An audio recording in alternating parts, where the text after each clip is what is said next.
अदालत में जाना हो तो इस पॉलिसी शहबाज शरीफ की कमर में दर्द हो जाता, कहता है गुजरांवाला के पहलवानों आप भी सुन लो, वो बुलाओ अब नवाज शरीफ को, वहां क्यों लंदन में बैठा हुआ है ना, पासपोर्ट उसके पास है, आए ना,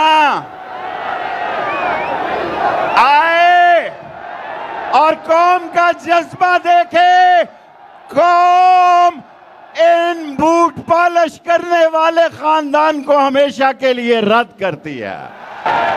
वो लंदन से जिस जहाज में आएगा, सारे जहाज में नारे लगेंगे, चोर गद्दार, चोर गद्दार, चोर गद्दार।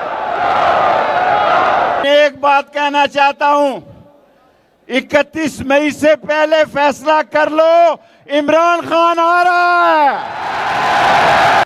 अगर तुमने इमरान खान को लॉन्ग मार्च से पहले इंतखाब की तारीख ना दी तो फिर इनकलाब के लिए तैयार हो जाओ।